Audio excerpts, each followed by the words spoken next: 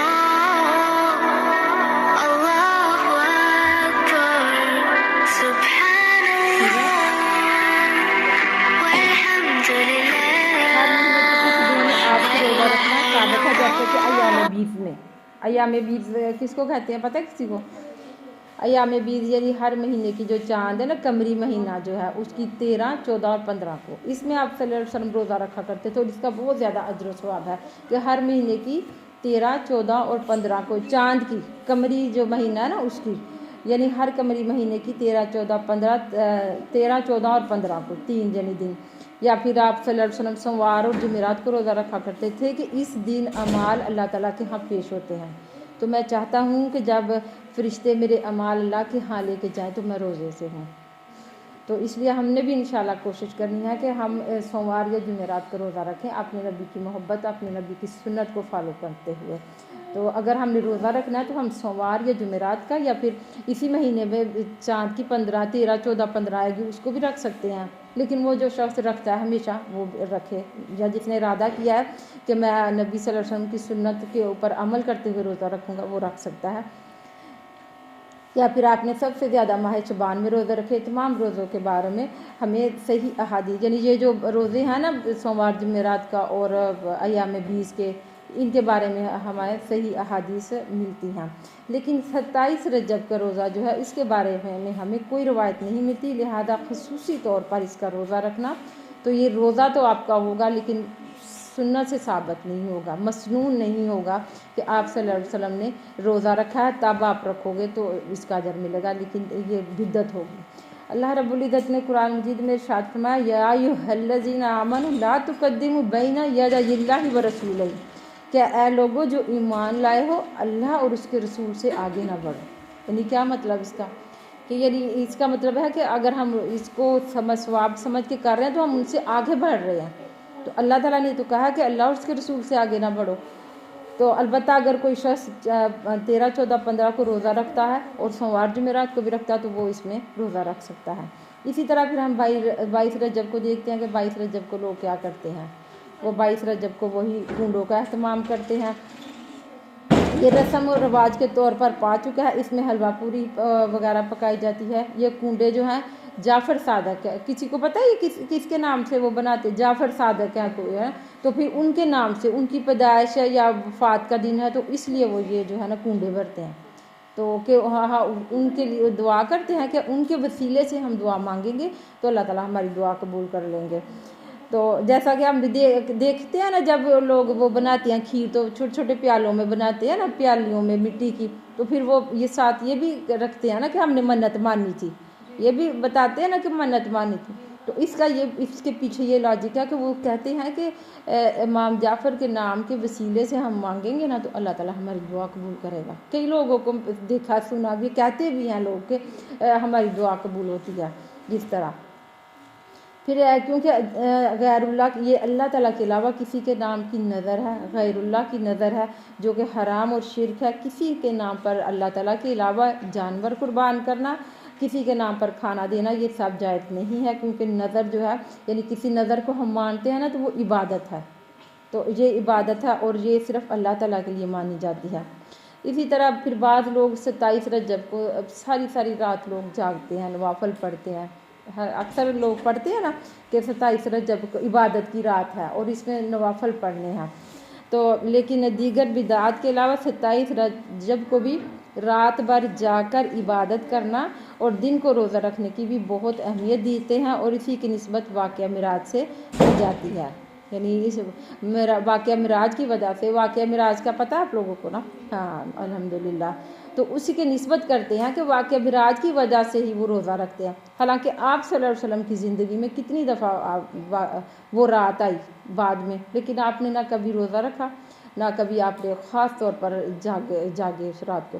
حالانکہ آپ صلی اللہ علیہ وسلم ساری رات جاگ کے نماز ادا کرتے تھے، تہجد پڑھتے تھے، روزے رکھتے تھے، لیکن اس رات کو خصوصی طور پہ آپ صلی اللہ علیہ وسلم نے کبھی بھی اہتمام نہیں کیا، اور نہ ہی آپ صلی اللہ علیہ وسلم کا کوئی قول یا فعل 27 رجب کی عبادت کے بارے میں ہم.